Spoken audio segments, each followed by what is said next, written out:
everybody, welcome to another episode of an awesome hot rod shop tour. I'm here all the way in Minnesota at Hot Rod Ridge. There's a lot of things that makes a shop successful. Obviously, good work, good employees and a good environment is always key. But the number one factor that has made so many shops successful is the support that you have from family, especially when you've got your spouse involved as well. We're going to have a chat with Jesse. We're going to get to know him, his build career, his history with hot rodding, and then we're going to take a look inside and show you guys some of the projects and what he's been working on. Let's invite Jesse in. Come over here, mate. Jesse, how's it going? Very good, thank you. Thank you so much for having me. I'm excited. I'm excited to, get on your channel and advertise the shop to people. Absolutely. You know, I pulled up here and I had to really slow down and look around. There's a lot happening just here at the front parking lot. Yeah, I've got 9 employees here. Most of them are also car people. So a lot of times out front, it looks like a little car show happening, even though it's just our vehicles out front. So it's quite the scene. We are going to have a little walkthrough, so I do want to see it because it's such a variety. And you can just tell it's a hot rod shop. These are car people. It's pretty cool. Jesse, how long have you been doing this for? We've been doing this since 2012, so 14 years. 14 years. Yep. You've been doing it for a while. Yep. Yeah, no, I put a lot of thought into this building when I built it. I got one shot at it. I spent hours drawing it up. There's things I would have changed, but I was limited on how much money the bank was going to give me. So It is what it is. Okay. It's a great building. Love the name. Thank you. Yeah, it started out in the middle of nowhere on a gravel ridge in a hog barn. So hence Hot Rod Ridge. Okay. And this is my 3rd building now that I've moved into. So we built this back in 2022. We moved in here. Wow, well, we're going to explore all of that. I do want to know a little bit more about that barn. I was just telling everyone before that the key to a successful business is having the support of a family, which I was hoping to meet your lovely wife and kids today. Yes, unfortunately, they had a doctor's appointment, but maybe they'll be by later. But yes, I get a lot of support from my wife, who has helped me grow the business significantly. Her early work investing into it while she was working by herself while I was trying to start this. Very key to making this happen. Love that, absolutely love it. Young family, successful business, hot rod shop, classic cars, classic trucks. Let's get inside before the rain comes, and I'm going to show everyone the outside here as well, some of the workers' cars, and they're inside, I'm guessing? Yes. This is what caught my attention. I mean, I do love trucks. You've got a bit, like a Pro Street theme happening, and then you've got something completely slammed. So I bought this rat rod from the guy who built it a couple years ago. I added the front bumper and the running lights, and that's about it. He built it, drug it out of a field, and it looked just like it's a 1930 Studebaker. And he chopped section, built a custom frame, did some radical things to it, put it on bags. He drove it to Vegas and he drove it to Mississippi. I don't remember how long he had it, but I went online to buy a press and I saw this for sale. And I knew that it was going to be mine no matter what it took. So I can't take credit for the build. I just take credit for driving it around and showing it off. Yeah, very, very, very cool. One of the neatest rat rods I've ever seen. Absolutely. You don't see a Studebaker as a rat rod that often. Nope. It's definitely been a big shop that's happened here, isn't it? Yes, I think he spent, if I remember right, 8 years building that. And I can't remember how many years he drove it. I do like the wheels. What have you done here with the suspension up at the front?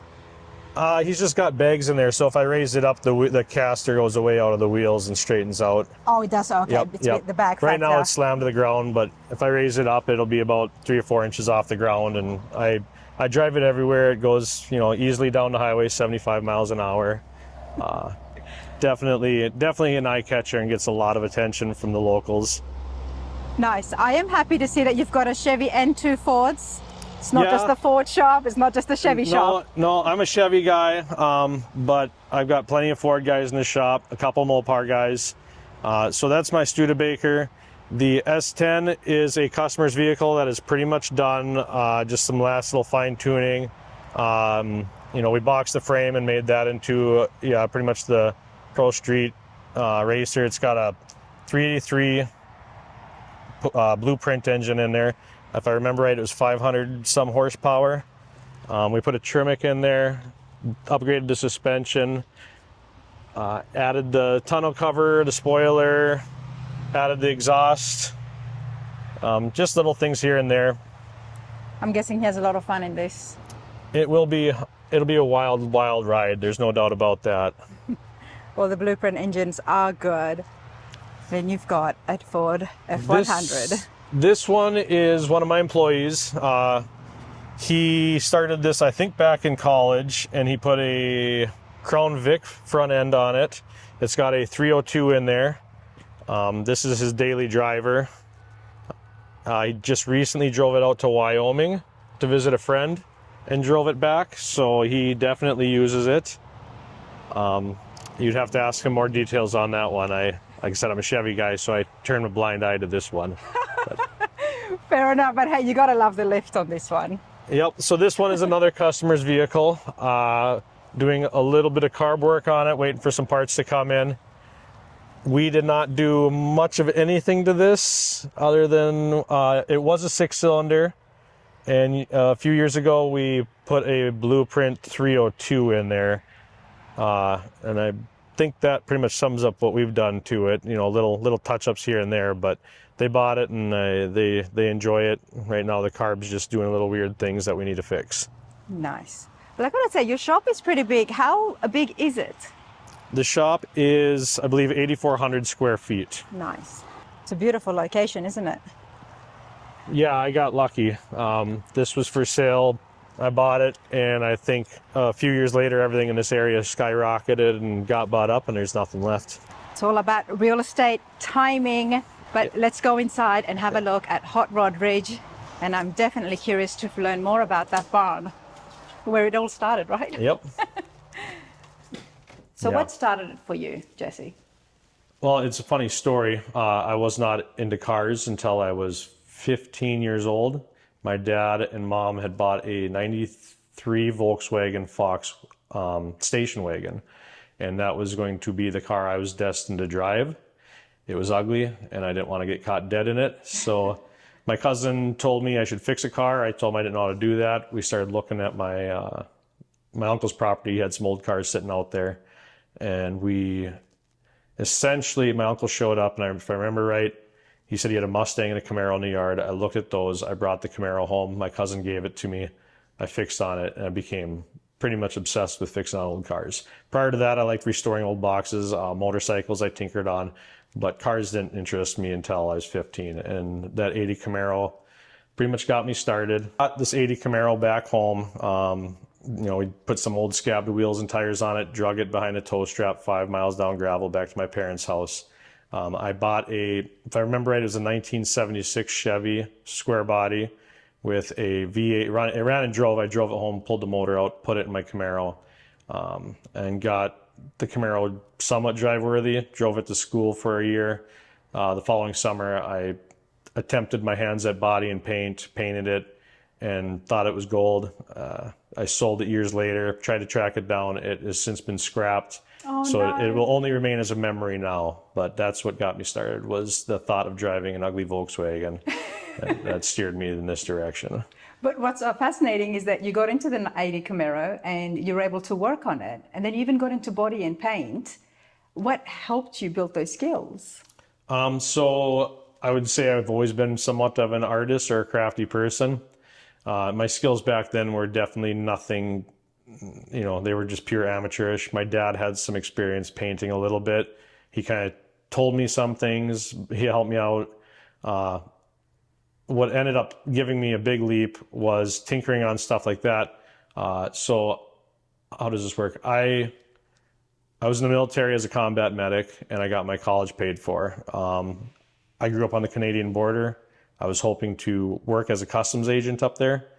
While I was in Iraq, they hired a bunch of people on the border. I could not get a job at the border when I came home. They weren't hiring. Mm-hmm. So my college education I decided to use. I spent 2 years at the University of North Dakota studying for English. And 2 years into that, I had bought a Camaro that had been wrapped around a tree, a 67. I couldn't find anybody to work on it. So I ended up going to tech school to learn how to fix it myself, and used my last 2 years of the GI Bill to fix my Camaro. While I was there, a guy came in, saw my Camaro, asked if I'd restore his cars for him. I agreed. I was living at an old farm with a hog barn and a manure mover in the middle. I'd converted What that. mover in the middle? Yeah, a big chain where all the manure would go in, and you'd turn it on. Manure. Yep. Okay. Yep. So it'd push the manure out. Well, there was a lot of manure in there, and I used the thing, but we cleaned it out, got it functional, and I started the business in that shop. We were up there for about 3 years. I hired a classmate when we graduated, and we were there for 3 years before we moved down to this area, which my wife is from here. Yeah. And that's how we ended up moving down here, which has been a godsend. I was up by Thief River Falls before, about 3 hours north of here. So this is this is a hot rod community. We have the Brainerd International Raceway here. We're close to the cities. So business has been good since I moved down here. It skyrocketed. And after probably about 5 or 6 years down here, I outgrew the pole shed that I was renting for my father-in-law. I designed this building. We worked with the SBA, got this built, and moved in here in 2022. And I'm actually now in the process of trying to close on a second building where we'll start doing all of our mechanical work out of and keep this more for the body work. First of all, congratulations. Thank you for your service. I do love hearing the background and the stories behind these builders and the businesses, especially when it comes to the hot rod shops, because it's not your, how should I say this? It's not your average job out there. Right. It's not a clean cut job, but not only have you gone and gotten your education, but you've served your country, you've built your family, and now you've got a successful business. And I love bringing stories like that. I had no idea, Jesse. I had no idea about your background, but I do hope that it inspires so many people out there that, and also just some of the resources available in the country that they can use. Oh yeah. Yeah. No, a customer of mine who was he worked with the Veteran Affairs for a while. He knew I was a vet, and he kept telling me I need to grow my business. He kept telling me to go talk to people at the local college. I finally did, and they led me to a group called Cass County Economic Development Corporation. And I was assigned a consultant for free who looked at my business plan, looked at what I wanted to do, and made it happen, essentially. He guided me through it and coached me through it, because I'm not a business guru. I just work on cars. So I've had a lot of help. I've been very blessed. Everything fell in my lap, so I'm a lucky one. Man, good for you. Let's go inside and see what you're working on, because with that kind of a background, the passion is so there. You didn't even like cars, but you got into restoring it, and the bug got you. Yeah, yeah. Okay. Oh, wow. So these are all belong to people in the shop. If you'd come here 3 weeks ago, we'd have had a lot of customer cars that were painted. Unfortunately, they picked them up, and I wanted something to show off. So the Impala, we did a quick paint job on that, did a little bit of metal work. I bought that probably about 5 years ago. And one of my dream cars, it showed up at a car show I was hosting with a for sale sign in it. My family loves it. My kids, they sit in the back. My wife feels comfortable. It's spacious on the inside. It's got the old 348 in it, but it still runs and drives just like a dream down the road. We'll take it, a couple hours, to shows and whatnot. Based on the fins, I'm guessing a 58? Yep. Just before they got wild with the fins. But I do like the Impalas. This is pretty cool. I hope people don't run off. Usually when I come in with a camera, I can see employees, they try to hide. No, that's okay. They are shy. This is pretty cool. Now, the Saab, is it a Saab? No, it is a Chevette. A Chevette? And the best thing about this is it is a diesel Chevette. This belongs to... I have no idea what a Chevette is, in all honesty. Educate me, please. You might have to ask the employee who owns it, but he has 6 or 7 Chevettes. He's got one with a turbo to LS in it, but this is a diesel Chevette, which a lot of people didn't even know existed. Pretty much the Chevy's answer to the fuel crisis in the late 70s. These, everybody and anybody had one of these or knew somebody who had one of these back in the 80s. They are slow, underpowered, and cheap. But, Reminds me of Mr. Bean's car. But Do you know Mr. Bean? Oh, yes. He bought this out of a junkyard. He saw it at a junkyard, pulled in, asked the guy about it, made sure it fired up. He brought it home, got it running, drove it to the shop daily. He lives an hour away, so he daily drove it every day to the shop for a whole summer. And this past spring, we brought it in. We did a little metal work on it, straightened some things out, and gave it a quick paint job. Probably one of the sharpest diesel Chevettes in the world. You could do a lot with those engines. I mean, this could go really fast. You'd have to ask him. I'm not a mechanic. I mean, with the small body size, I mean, such a short wheelbase as well. If you were just, I don't know, I'm thinking, you know, you could. You said it was already turboed? What was? No. This is just a stock diesel. This is a stock. He has another Chevette with a turboed LS engine stuffed in it. Exactly. And he can't hook up. He can't connect on the road. So. There's a lot you can do when it comes to these small cars, but I love the fact that it is here. It is so unique. It's something you don't see all the time. And not only that, he's got 6 or 7. So I do want to ask him about his fascination, the Chevettes. Okay. So this would be kind of like, I guess, your finished room. This room is where we do a lot of cutting and buffing. We have extra lights up high so we can really flood it with light. So we do all of our cutting and buffing in here. Outgrew this building. We used to bring, sometimes if we're trying to do mechanical work and we don't want it getting dusty, we'll use it. But it was initially designed for cutting and buffing, assembling, putting the trim on. The pickup and drop-off room is on the other side of the office, and we'll look at that later. But yeah, when I designed this, I wanted a room with a lot of light and space to get around them. Well, you've achieved that. Whose bike is that? It's a 79 Chopper Harley. And I went to Ohio and bought it. It was a project that was out in Ohio. We brought it back. Because you can work on bikes, you said. That's how you started, right? I used to work on bikes. Okay, not anymore. I wouldn't call myself a bike person, or definitely, like I said, not a mechanic. I used to have a World War II Harley that I would ride around on. I've had a handful of bikes. But this one, we made some modifications to. Went through the engine with the help of some friends, and I painted it. And yeah, it's just my 79 Chopper. Before we go inside and have a look at the fabrication shop, I do have Quentin here with me. Quentin, how's it going? Good. A Chevette. I had never seen one before. No? No, I had never heard of them, but I mean, I have seen them now when I look at it, but I didn't know that they were called a Chevette. Sure. And Jesse was telling me you've got about a good 6 or 7 of these. Yeah, I got 6 of them right now. We're working on trying to get a 7th, but not quite worked out the plans yet for it. But yeah, we're up to 6 of them right now. I have a couple of questions. First, just a couple. I'll try to stick to just a couple. First of all, why the Chevettes for you? I guess when I was in high school, I bought my very first one, so I kind of just, that kind of started it. But my biggest like about them is that they're a small car. Yep. And then they're rear-wheel drive. They're not front-wheel drive like most small cars, so they're fun to put different motor swaps in. One of my other ones has a turboed LS motor, so it's fun in that aspect, but I like the rear-wheel drive aspect of it mainly. That's what I thought, that you could do a lot under the hood with these cars. But I mean, you like a car, you get 1, 2, or 3, but you, sir, are looking for your 7th. Yeah.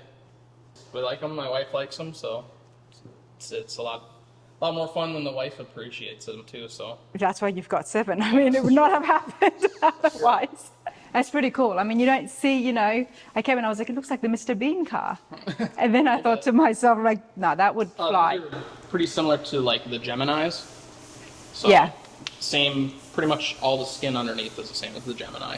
Yeah. So those are really big in Australia, and some parts are shared, but not as much as I'd like, because there's a huge market. I mean, they even sell, I know in Australia they have the V8 motor mounts, but they're not the same as the Chevette's, not close enough, but they're so similar, but there's just little bits that aren't usable.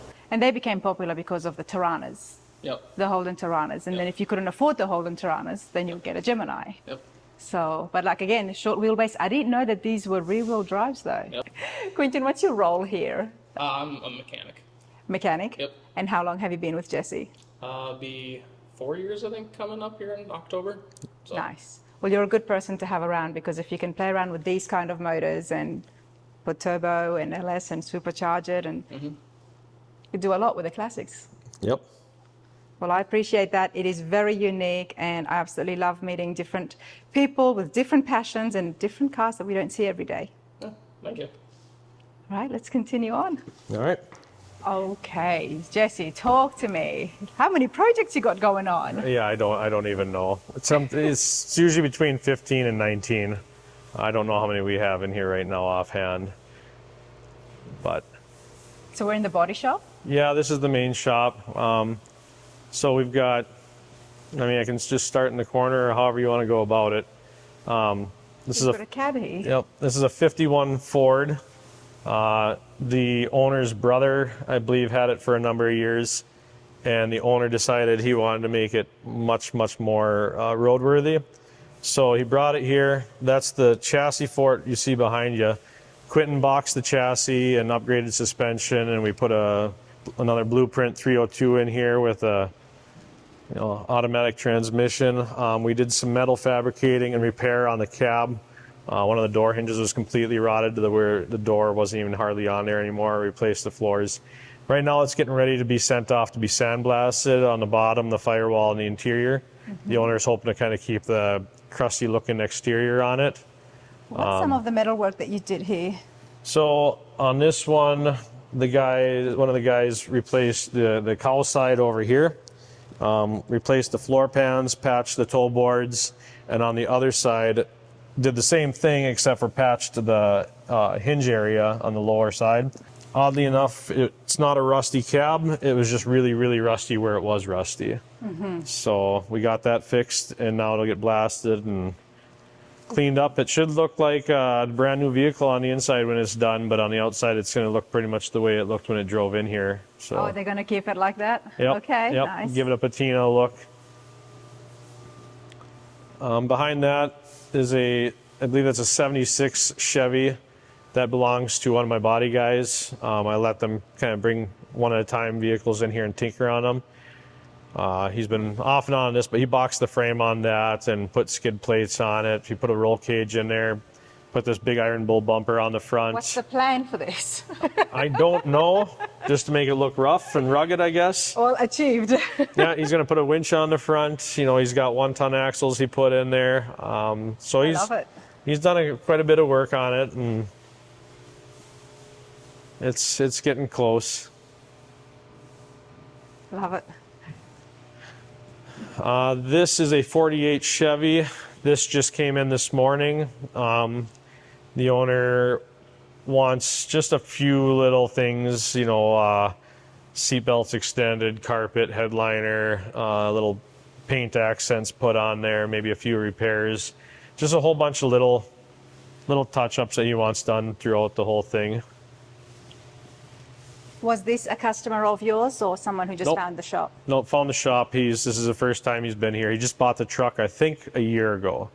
So he got it, and I know they wanted some things done to it, and he got on the waiting list and just got to drop it off today. I guess the local people here and even the surrounding towns would be so appreciative of being here to have you here in Pillager. Yes. There isn't that much hot rod shop or service places for the classic cars here. No, in fact, I've got a customer who doesn't live far away, and he had brought his car to another shop quite a ways away. Had a huge falling out after, I think, $140,000 was spent. So, and unfortunately, we get that more often than I would care to see. He would have been pleased to come and find you because, I mean, look how big the place is. Yes, and it's, you know, we've never advertised, short of just some Facebook stuff. I haven't had to advertise. A lot of people we didn't know you were here, but it's been really good. The community, I think, appreciates us. Every Saturday after Labor Day, we open the shop up for people to do self-guided tours. We have a big car show here, music and food. I think last year we had a little over 140 cars here, so it's getting bigger and bigger every year. So that's every Saturday after Labor Day. right here at Hot Rod Ridge, you have your annual open house and a little car show. So keep that in mind, everybody, and note it down on your calendars. If you do live here, even within 50 miles, I mean, people drive all over the place. I go everywhere for car shows. Yes. But it's super neat, and yeah, there's a lot here. So I do want to check out some of the projects. Let's see. Let's come around here. 59 Corvette. If I remember right, the owner bought it in 1981. He was in the Air Force, I think. He drove it from Florida back up to here. He stopped driving it in about 85, and it has sat in the back of his shed for a number of years. And he decided it was time to get it done. He talked to me about it, and then he thought about selling it to me. Unfortunately, his kids talked him out of it. So now we are doing a full frame off restoration on it. We had it on a rotisserie. We've got the bottom side completely cleaned up, and that's all patched up, and it's all wrapped lined underneath. Working the top of the body through filler work. He ordered a Art Morrison chassis for it, and that should be here in the next couple of weeks. And he's putting an LS engine in there, I believe, with air conditioning. It's going to be a beautiful green with slightly different color cove. I'm very, very, very excited about this one. I do like the wide body Corvettes. Tell me about some of the work that you've done here. So the rock, I mean, the whole thing was kind of badly damaged and deteriorated. All the gel coat had cracked and was really gnarly. The rocker was cracked through there. The other wheel arch was obliterated, probably from a tire fail. It had been rear-ended, I believe. So we repaired this whole area. We repaired that, and we've been doing a lot of panel gapping and matching. Well, the gaps look awesome just looking here at the trunk. And it's nice to know that you guys do fiberglass work as well as metal work. Not all shops do that or offer that. So do you have a specific person just to focus on the fiberglass? No. Right now, there is pretty much just one guy assigned to this. A few other ones have hopped in and helped out. Typically, I'll assign somebody to a vehicle, and they'll do the majority of it with helping hands from others when they need it. Nice.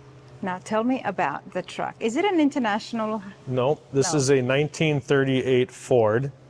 The owner stopped by here on his way to the gym one time and said he didn't know I was here. This is his retirement gift to himself. He did not own the Ford when he talked to me. He said he wanted a 38 or a 39 Ford, and he wanted to be able to drive it across the country. He wanted the cab stretched, so he's a taller guy, and he wanted more room in there. So I asked him if he had pictures of the truck. He said he didn't even own it. So we've tracked down this 38 Ford and brought it in. It's currently sitting on a Roadster Shop chassis. It's got a Gen 2 Coyote engine in it. We stretched the cab 6 inches. We shortened the box 6 inches and have done an enormous amount of metal repair around the steel fenders. We want to keep it all steel, no fiberglass. And now we're getting ready to, we just set it down on the frame, so now we're getting ready to figure out our modifications to the firewall and floor pan for the transmission and the motor. I gotta say, I'm loving the stance. Yes. It's definitely yes. got quite a stance, and I'm going to show you guys in just a moment. So you've got the Roadster Shop chassis, you've got a 5.0 Coyote in that, and you stretched the cab, so you made it taller. Nope, we made it wide, longer. You made it longer. Yep. Okay. Yep, 6 inches longer behind the doors. A lot of people stretch it through the doors. Yep. The customer opted out of that. And then we took 6 inches out of the box to accommodate that without changing the wheelbase. That's a lot of work. So we'll go and look at that in detail in just a moment. But I do want to show everyone the stance. I mean, it's not every day that you get the trucks to look like this, especially these old farm trucks. Everybody restores it back to just the original. But this has got quite a hot rod look to it. This is going to be an extremely exceptional pickup when it's done. I'm a little jealous. He's bringing it down to his place in Arizona, and when it's done, we probably won't ever see it again. And the awesome thing is that he knew what he wanted, but he didn't have the vehicle, and you were able to find it for him. Yes, when he told me what he wanted, we were searching around. We were thinking maybe having one shipped out here. That's dicey. And actually, Quentin, the mechanic, happened to see one sitting in a parking lot, and behind someone's house or old business, on his way to town one day, and took a picture, sent it to me, asked me if I thought it was a 38 or a 39. We contacted the property owner and were able to buy this one. So this was only probably about an hour and a half away from here. But that's such a relief for customers out there who are looking for their dream car and they can't find it. And every day they're searching on Facebook Marketplace, and there's so many scams in that as well. So it's best to get a shop to do it. Well, and also the customer at first was looking for one, but he relinquished that task to us.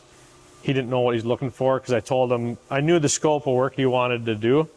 There was no reason to buy a nice running and driving 38 Ford. That would be a waste of money. Yeah. So we were trying to find one that wasn't totally clapped out, but wasn't all that good either. So I think we found the right one, and I'm excited to get it done so we can show the guy we got it from what we did to his truck.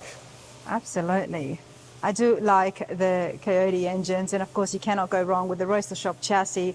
But tell me more about the cab. When we got it, we chopped it right through somewhere along here, did a round over here to the high point to the roof, and went straight across, and then mimicked that on the other side, cut through the floors, stretched it all 6 inches. In order to make sure things stayed aligned, we welded in square tubing with, that would sleeve itself with a nut, kind of like you'd see on a rotisserie, and we tightened everything down. And we weren't sure how far we were going to stretch it when we first did that, so we mocked up, we got the dimensions of the seat that's going to go in here, and we mocked one up out of wood, put it in there, and kind of sat in there and played around until we got it where we thought it was as much was needed without overdoing it, to keep a better appearance to it. And I'm very happy with how it turned out. When we chopped, you never know until you see it together, but after we got it all done and chopped, it was very happy with it. I love the thought and attention to detail there. You actually made a mock-up of the seat that was going to go inside just to test and fit it, and of course factoring in the customer's height. Did you separate all 4 corners or just the back to move it, to stretch it?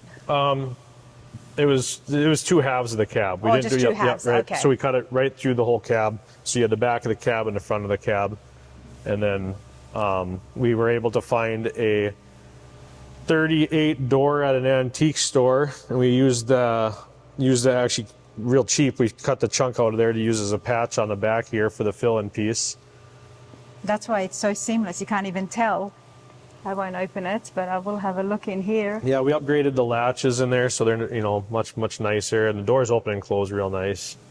I want to show the roof because that cut is so clean. So I love visiting the hot rod shops. It says a lot about the workmanship involved when we can see the projects in primer, in bare metal, before the paint goes on.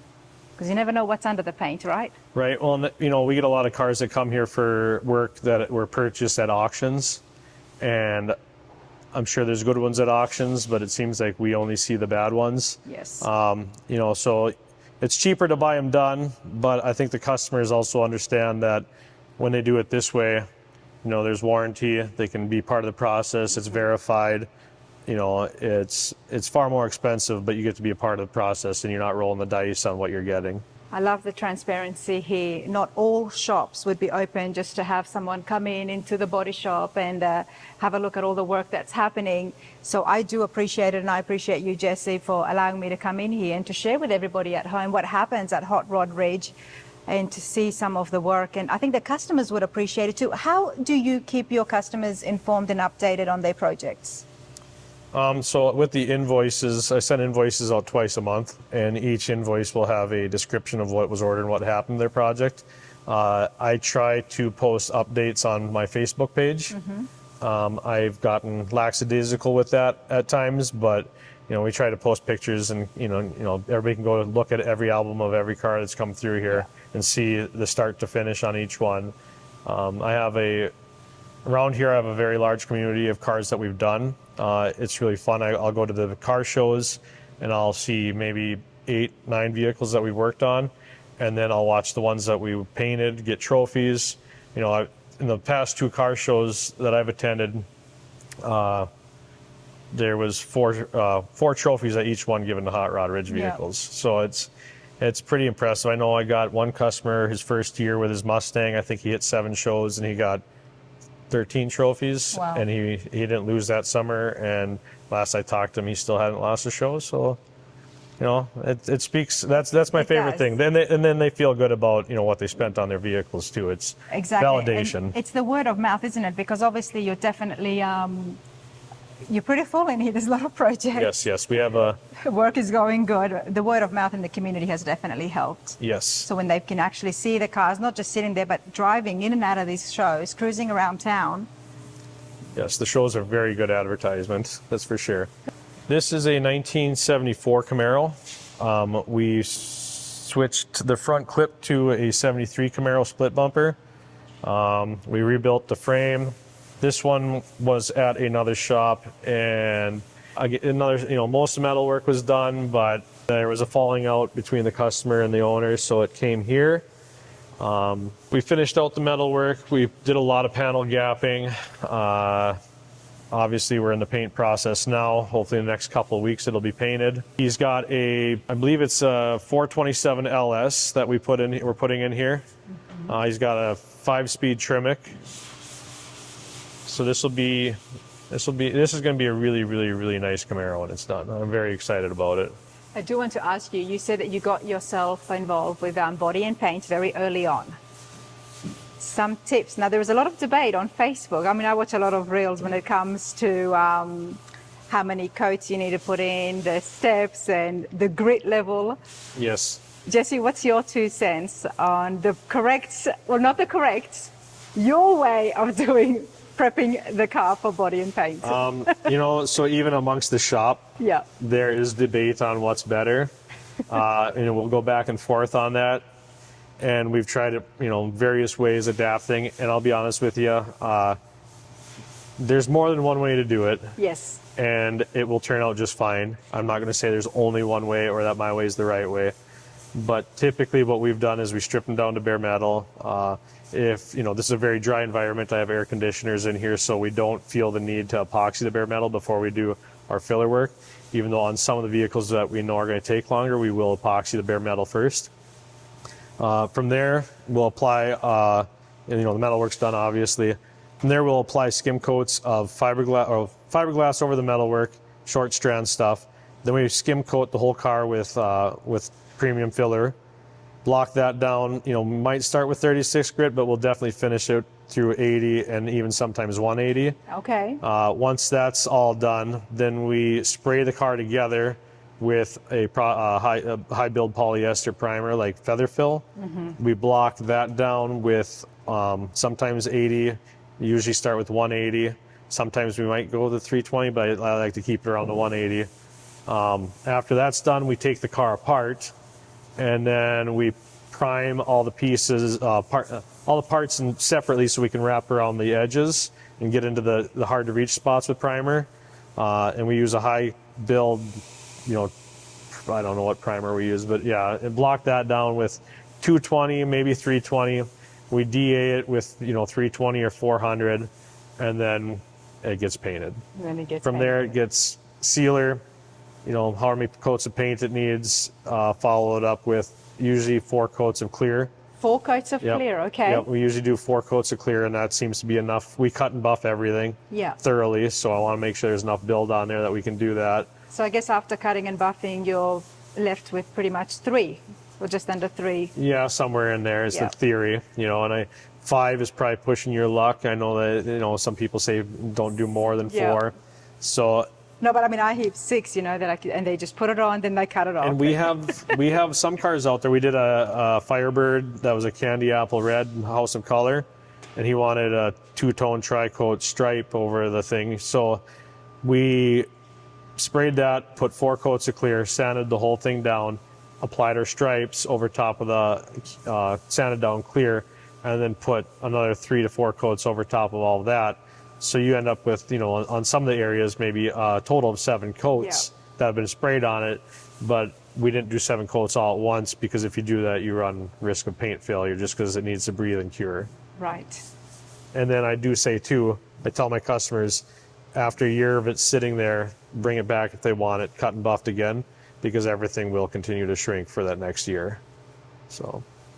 And there's the key timing for when, how long you wait after you have done the body work because of the shrinking factor. So the body work, there's really no wait time. Sometimes we might force dry them a little bit in the booth. They don't need to be, but that really helps just kind of send it home.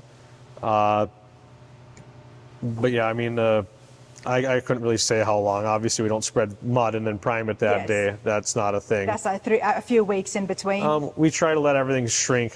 When I was slower, I'd actually let vehicles in feather fill shrink for at least a week or 2 weeks. But you know, the distributors or the salesmen will tell you that it's shrunk and it's ready to go. Right. You know, right away.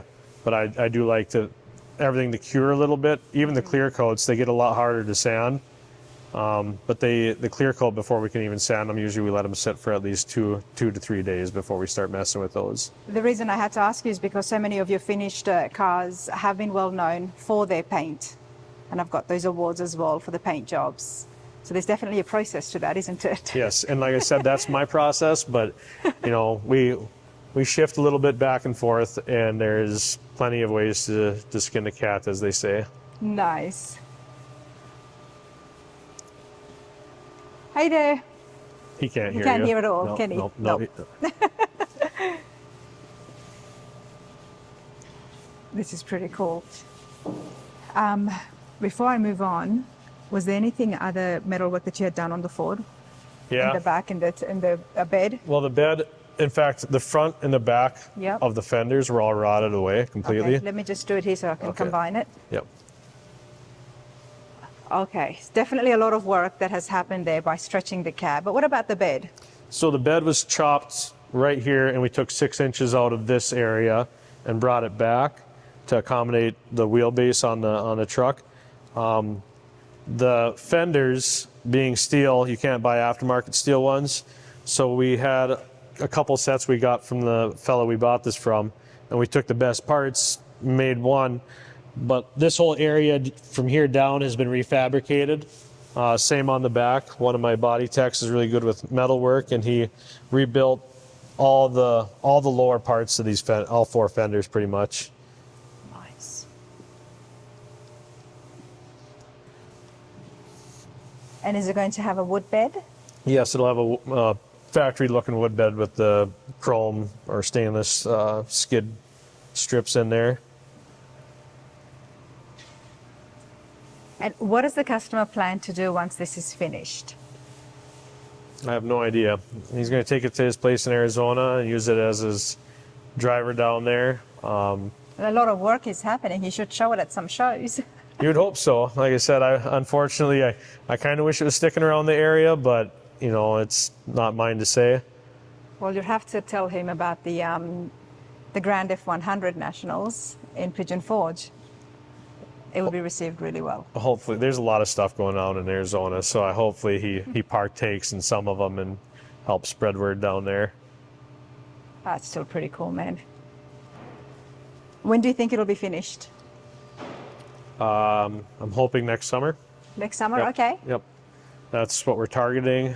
I know he was hoping this fall, but we just got it, I think, was it October or November, and we had to wait 6 months for the chassis to show up.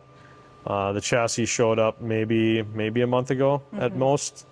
So that opened up the doors for us to start going on fitting and getting all that stuff prepped. So hopefully next summer it'll be ready. Nice.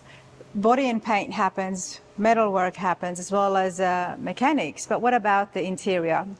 So we work exclusively with a guy that I was introduced to a few years back. His name is Darren. He owns a upholstery shop called Classic Upholstery. He's maybe about an hour and a half from here. I'm not exactly sure how far the drive is, but he's been really good to us. You know, he's impressed us with his stuff. There's a lot of really bad upholsterers out there, and all the really good ones seem to be retiring, so they're getting really hard to find. Yes. So I'm very, very happy to have a relationship with him. And he'll be doing all the custom upholstery on this. You know, we've installed kits here and stuff, and we've had customers have good luck at other upholstery shops, And then, you know, like one of my customers had good luck at an upholstery shop, another one went there, the place went bankrupt, and he had to get his car out of there and then reschedule. And it's a real headache. So it's good to have a solid relationship with those outside factors. What makes, and I'm asking this for my own curiosity, hopefully it helps you guys at home as well, what makes a bad upholstery shop? Because I mean, when you look at a car from the outside, oh look, the seat's there, it's everything's in, everything's tucked in. How do you know when the job's not done well? So, you know, I mean, attention to detail, the foam cushioning, I'm not an upholsterer, but I feel like the foam cushioning is a very key factor to that. If there's not enough cushion there, then you just have wrinkles and it doesn't look smooth. I know that I've had a customer, he put seat belts in his car, retractable ones, and they weren't factory, and it went to an upholstery shop for you know, custom door panels. Well, they had to be accommodated. We made sure they were in there. The guy didn't think twice about it. And when door panels were sent up here to be installed, they were too thick. They wouldn't mold the contour of the door. They looked good, but they weren't proper. They couldn't be functional. My upholsterer took over that one and fixed them, but you couldn't even close them around the seat belts. There was no forethought. It was just slap it together and make it pretty. And he would have had the vehicle with him as well. He did. He had it down there. The customer actually brought it down there, I want to say, about 4 times. Oh, wow. It was a real mess. And, you know, that's, I guess, the basis of a bad upholstery shop. His work looked good, but it needs to be functional, too, and it definitely wasn't functional. And especially when it comes to the foam factor, to make sure that the leather and the vinyl doesn't wrinkle. If the density and the shape of it, I guess, it's important. I do think it requires a lot of creativity on an upholsterer's side to be able to, you know, get these things to look proper, tuck and finish, when they never had upholstery like that. You know, you got to get real creative with custom headliners and trimming them out right. Well, all of my questions will be answered. We will be having a good, thorough look at a upholstery shop soon, and get all those questions and bug the person. Hopefully Shane would be patient enough. But hey, let's continue on here. What else have you got? So in the corner here is a 65 Buick Skylark. Got the old factory engine in there. It's convertible. This is just here for some light repairs. We're doing some rust repair on the lowers, and we're only painting from the body line down there. Or I should say the color transition. We're not doing any of the top of the car, so this is a pretty small job for us. Okay. But as mentioned before, we do take on other things other than full frame offs. So I couldn't really tell you a whole lot about it. This Apache here is mine. I like it. And this one, Quentin, who you met earlier, he fabricated the frame, modified it. We put I guess the K-member from a square body Chevy in there. And then we added bags to it. I had a friend of mine chop down the control arms for clearance for the tires. We've got an LS engine sitting in there. It'll be, I think it's got a 4L80. And it'll be something I can slam to the ground, kind of like that Ford that we looked at earlier. Yeah. I'm going to leave the outside kind of a patina rugged look, and I might add some more fake patina to it. When I bought it, I pressure washed it, and the top of the hood is exactly how it was. The box hasn't been touched either, aside from the patch I put in there to get rid of The green one? Yeah. Yeah, I put that in there to get rid of the spare tire dish so that I had room for my tire, because when it bagged out, it was hitting that area. So I had to eliminate that. My answer was just to chop one out of a piece of garbage and put it in there. I love it. It's got so much character. Yes. It'll have a 2-tone, so the interior will be completely restored. Push button transmission, air conditioning, 2-tone leather seat with built-in stainless cup holders. It'll look like a Cadillac on the inside and under the hood, but it'll look just pretty much like this going down the road. And that's the beauty of these patinas. And if you're going to have a patina, you've got to invest in the interior and in the engine bay, and leave the outside looking rusty like this. Now, you mentioned that you had, or Quentin chopped the arms for the front suspension? A friend of mine chopped the control arms. He's a very skillful dude. But yeah, when we put this together, my tires were just not quite clearing the fenders. And I talked to a friend of mine who hopefully will be working here before too long. He's planning on coming aboard when we get the second building. But he was able to redesign and modify both upper and lower control arms to take an inch out of them and still have them functional. So that way now my tires are in an inch more than what was offered from stores for aftermarket parts. That's pretty skilled. Yeah, it's getting up there on skill level. You don't hear or see that every day, that's for sure. Yep, I got a Ford 9-inch that's going in the back, and that's with him right now. He's chopping that down. We modified it for the 3-link setup that we got in here. So this is the stock frame, but it's been, as you can see, highly modified with brackets and, you know, it's C-notched and everything and reinforced. Nice. Eventually we'll take the body off the frame, we'll finish boxing the frame, grind everything down, send it off, get it blasted and powder coated. I'll wrap line the bottom of the cab, and as far as the bed in here, we plan on doing it'll be, when these things are bagged out, you can see the frame comes up and kind of makes the bed a shallow one. Mm-hmm. Well, I'm going to make it so that it's on a hinge, so my bed should pivot up and down, almost like a ramp. So when it bags out, the ramp will come up to give clearance for the axle. So it'll go like that. So I'll have a deeper box when I'm at ride height. And when I lower it out, the bed floor should tilt up like this. So if I have a motorcycle strapped in there or something, it'll just kick up when I bag it down. And you would connect that mechanism with the bag system? Yep, so the bag system will essentially just, the frame will come up, or the frame, I'm trying to think how this is going to work. It's going to be independent, so when this comes up, it's going to just hit maybe some rollers and tilt and then, it. Yeah, then the hydraulic would... Yeah, there won't be any hydraulics, it'll just be hinges on rollers. Okay. So it'll just push the bed of the truck up without changing the box size. So the floor of the box will be completely independent from the box itself. That's pretty cool. I mean, we see this all the time when it comes to the bagged trucks. And they have the big step up a notch. You know, you have to do something with the bed, otherwise you're going to lose all that space. But that's pretty neat, and it's still going to be independent from each other. Yes, so that way, my thoughts, I can't stand when I see these things with just little shallow beds in them, so I figured that would be a cool answer to when it's at ride height, it doesn't look so silly. It's not going to be just a cool answer or solution, but could you imagine the effect it's going to have? You pull out a car show, and then especially if you've got a bike behind it, I mean, I would be running up to the truck saying, what's going on there? You know, we thought the bike was going to fall off. But that's pretty neat. This is cool. So next to that is a 68 Camaro. It's got a 396. I believe it's an SSRS. I don't know if it's true numbers matching or not, but we did a 69 Mustang fastback for this guy, and he was so happy with how that Mustang turned out. He's the one that wins all the trophies. He wanted his Camaro to start winning trophies too. He said nobody pays attention to his Camaro. So blocked down the exterior. We didn't go full send on it. We did find a few rust spots on the doors and the quarters, replaced one rocker panel, and worked it through primer. Now it's waiting. As I said before, it's in feather fill. It'll come apart now. It'll get sprayed with surfacer and then work through the paint process. It's going to be a house of color, cobalt blue. Oh, okay.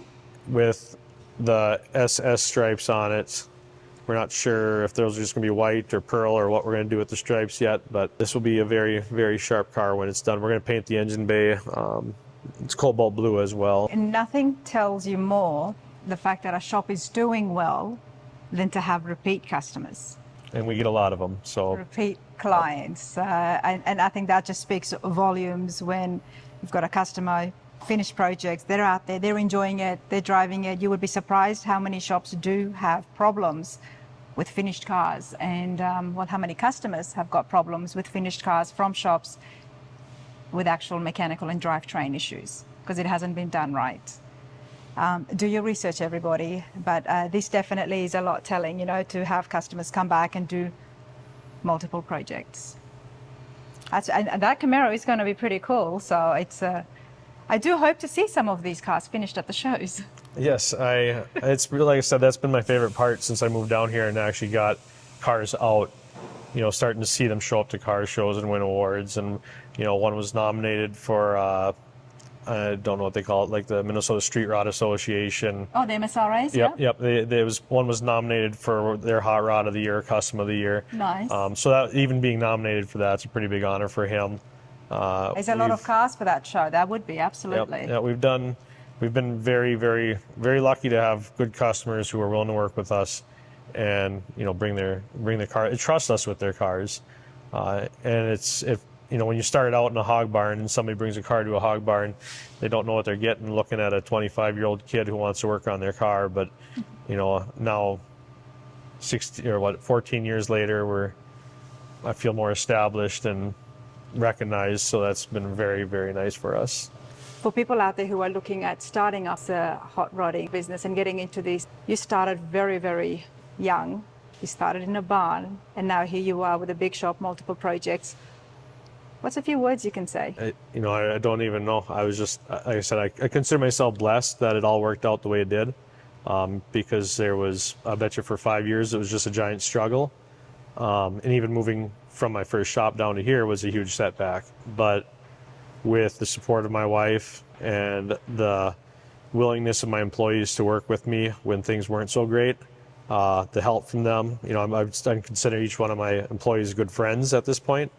So we've got an awesome team. They've been here for a while, all of them almost. Yes. I think the newest addition has probably been here for 2 years now. And that's a rarity all in its own today, because it's almost like the rotating door these days when it comes to the fabricators at the shops. Yes, and I recognize that they are passionate about cars. That's key to working here. Their skill and their personality. I won't hire somebody I can't get along with. So like I said, I'm very blessed to have the crew I have here. Without them, this wouldn't. So what do you do to keep them happy? I know so many shops are looking for employees. I pay them as much as I can afford, and then I tell them they can make their own hours. Okay.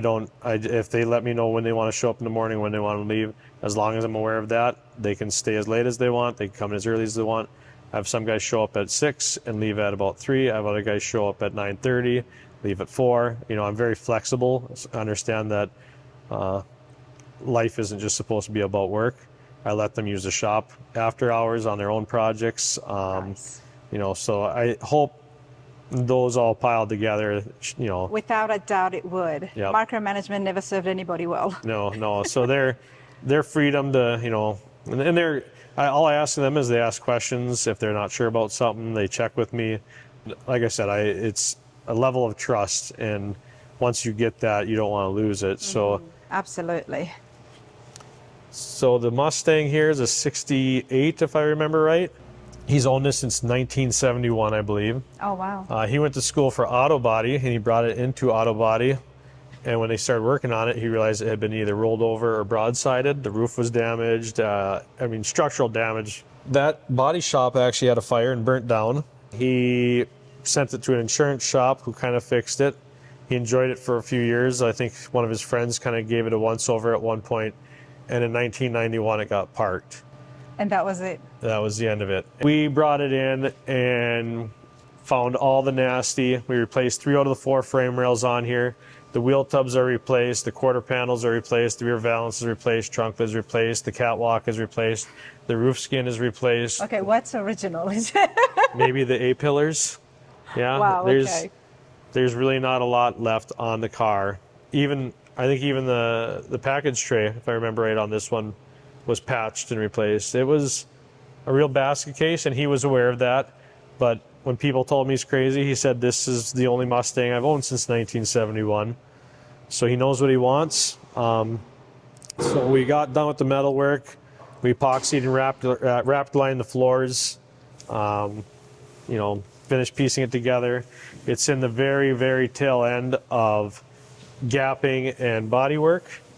Hopefully we'll be getting this one in feather fill probably in the next, within the next few weeks, hopefully, if we have time. Okay. Still a lot of work that has gone in, and if it means special to the customer, then... I believe, I think we can see some of the color if I can get the hook. Whoop, there we go. So the color that you can't see because it's covered in dust, he's doing you really can't see it at all, but it's a root beer brown metallic. So I can see it. The engine bay is all finished up, and you got your light, yep. Oh wow, that's a lot of flake. That's beautiful. It's going to be another showstopper as well. Yes. I said the variety here, and it's not just up at the front. Now you've got a bus or a van. Yes. So when I built the shop, the guy who did the excavation work, he helped me out quite a bit. A few little hiccups with the building process, and that is his van. So we've become friends over the years, and we're just slowly picking away at this GMC. It's a 1965 GMC handy van. It had quite a history. It used to have big slicks on the back and flames going down the side. Rumor has it that Cher partied with the previous guy in it, but I don't know if that's true or not. But that's the Really?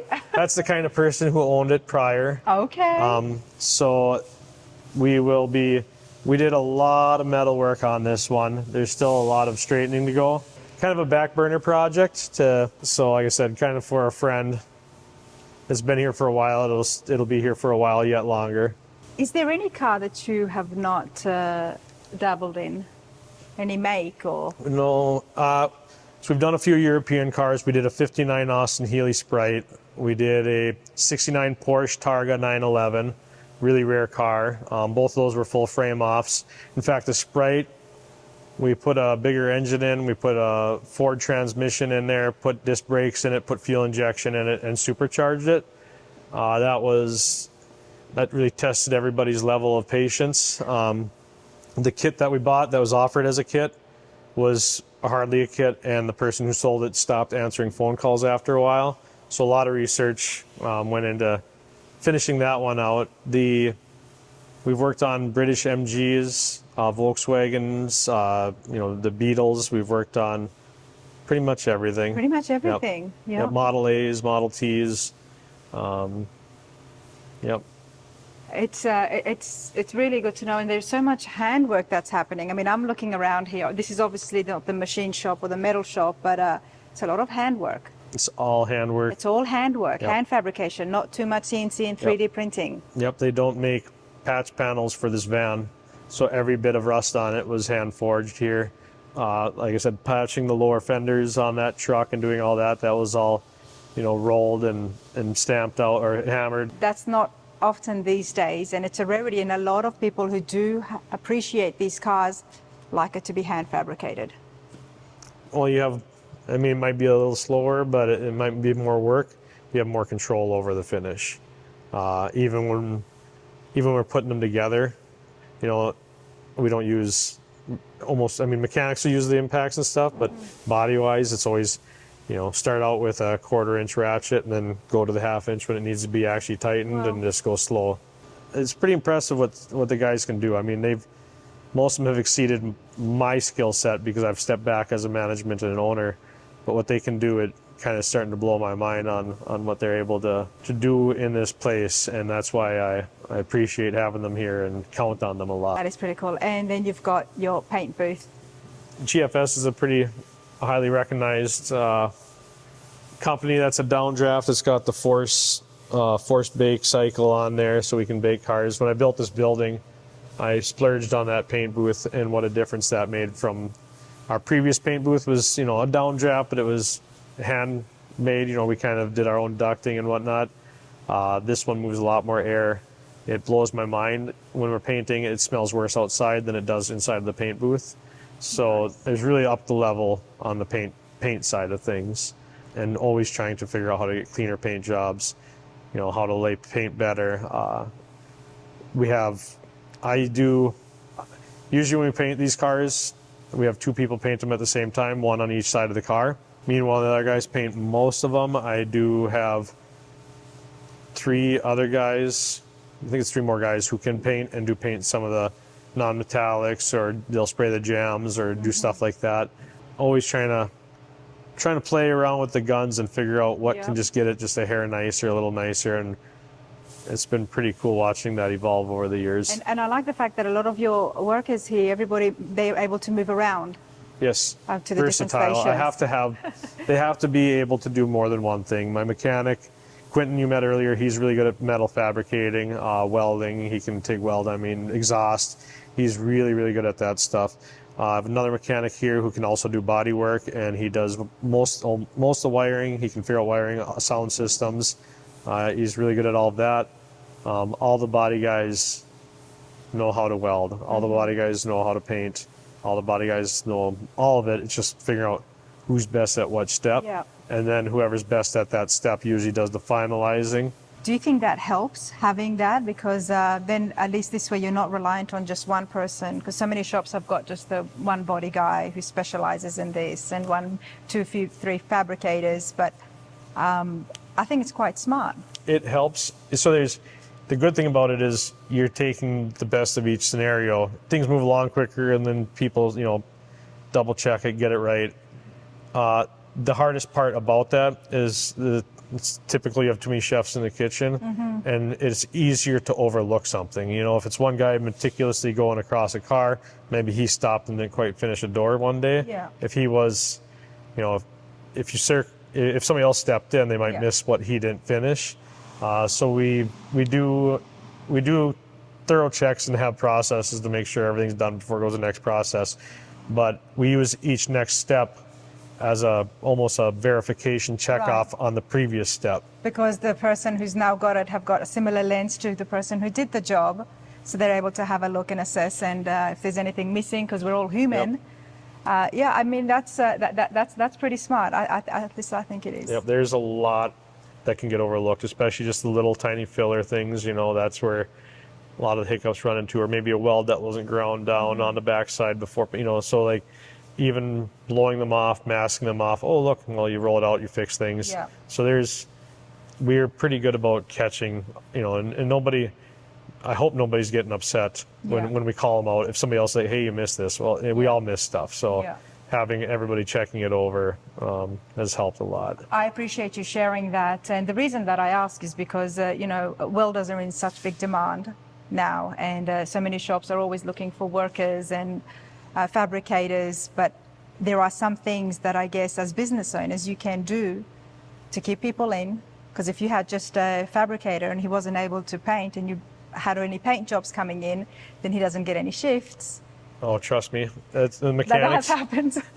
The mechanics will go from not having much to do, which is why there's the Apache over there, and then they'll go to having so much to do that you wonder why you don't have 3 more mechanics in the shop. Yeah. And even a lot of my body guys, a few of them are more capable of doing a lot of mechanical stuff too.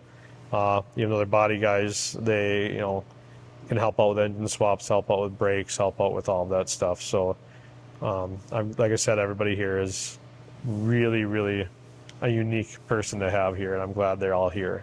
Oh, it sounds like it. Hot Rod Ridge, so much hand fabrication, paint, mechanics, and you mentioned exhaust work as well. You can buy the pre-bent stuff online, and Quentin can TIG weld, and he fabricated X pipes and stuff for that little S10 that you see outside. He dumped it out. What do they call it? It's the boom. I don't know what the terminology for the tip is, but I think it's a boom tube or something. But he put those in, fabricated them through the frame, around the frame, out the box side. We made stainless trim for it, put them on there, dressed it up real nice. Nice. And he did that whole job fabricating it himself. So, yeah. And what about engine and tuning? Do you have someone local? It's really hard to find someone who will tune a lot of the LS builds. We push strongly for the blueprint stuff, or crate engines. These custom built fuel injection things, finding the right person to tune it is a struggle. And I think there's maybe 1 or 2 in the area that might do it. I know Quentin brings his stuff down to someone, I think probably about 2 hours away, maybe 3 hours away.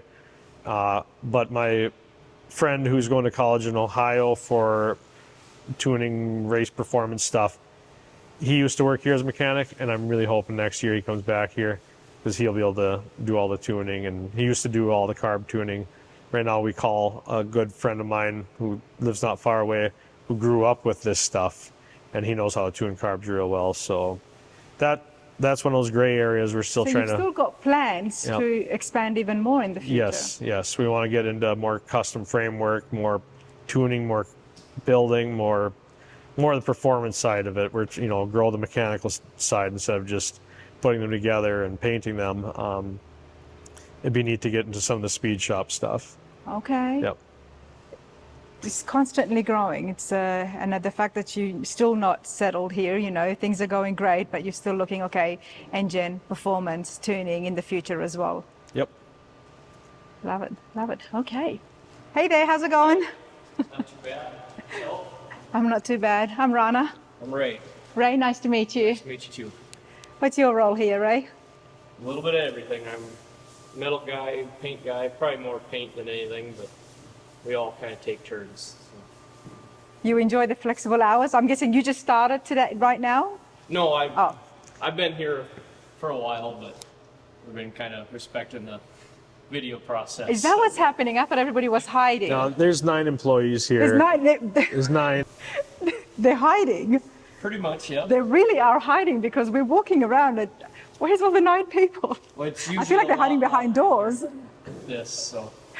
Well, I mean, yeah, it's, I don't want to pressure anybody, but they're more than welcome. I would love to get to know them even more, but And a lot of them don't like to be on camera, so. No. it is usually the case. We see that every now and then. But Ray, tell me about yourself and your background. I grew up on a dairy farm.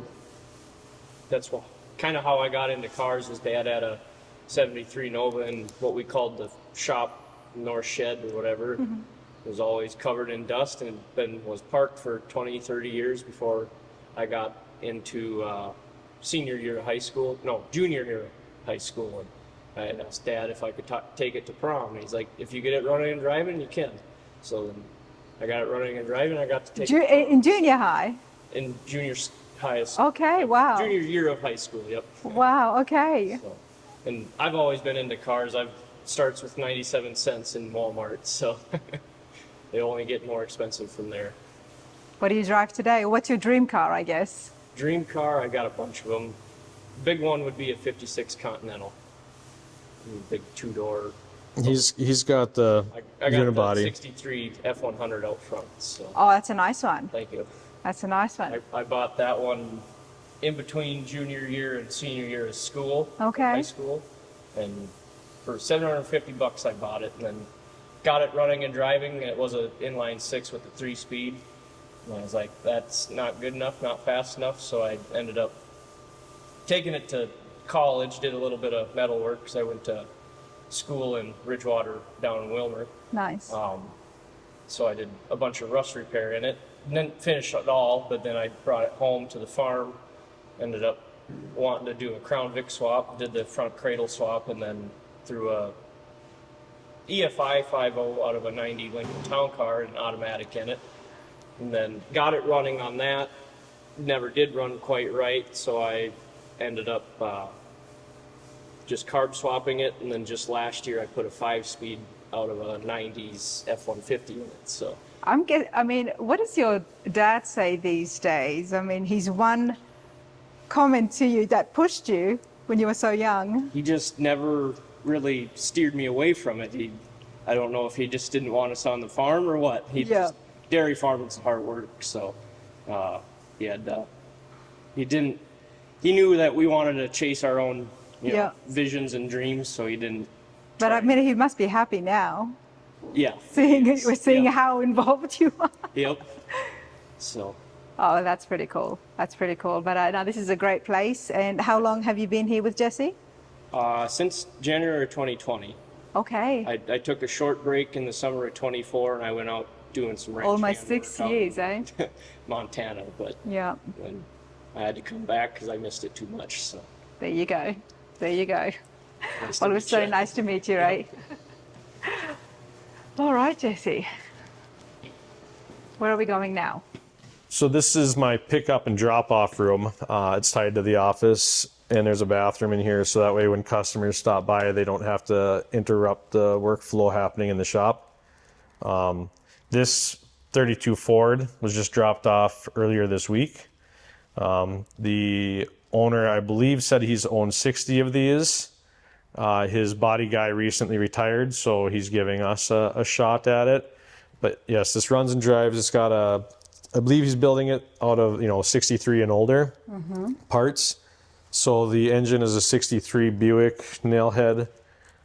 He's got 63 dated fog lights, I believe. Some of the instrument stuff is from 63. We are going to blow this thing apart, paint the frame, and paint the body. So put it all back I'm guessing together. the previous guy already put it in primer. Yep, he put in primer. It's going to be flat yellow with a flat black frame, and the dash will be flat red. Nice. Car that never goes out of style is the Roadsters. This is definitely one of. I'm not, like I said, I'm not a Ford guy, but I would drive one of these all day long.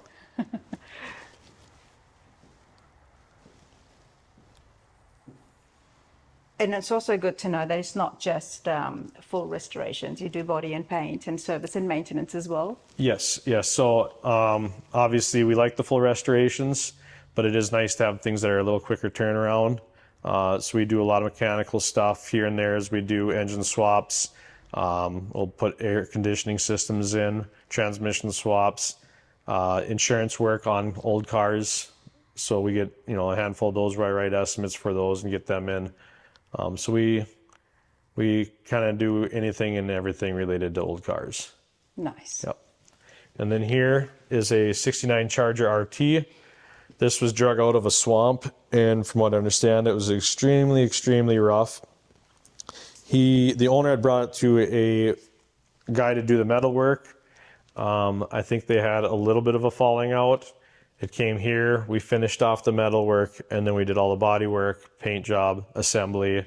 Another guy built the engine, we put the engine in there. So this is getting near to completion. It does run. We just need to finish piecing the interior together and button up a few things and start test driving it. And what's the engine here you've got? This is a 440 that he put in there. But you did the metal work. We finished out the metal work. We did a few patches and stuff. Straightened out a few little things. Like I said, just tied up the initial metal work. We probably only did, I guess, 5% of the metal work on this. So the paint job is absolutely beautiful.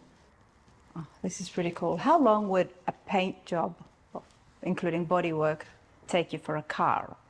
If a car came in here and the metal work was done and it was exclusively just body and paint, you know, we could have something like that done, you know, realistically, if we really wanted to try, maybe 4 or 5 months. Okay. But usually we work on multiple cars just to spread the money out, and typically I tell people to give me a year.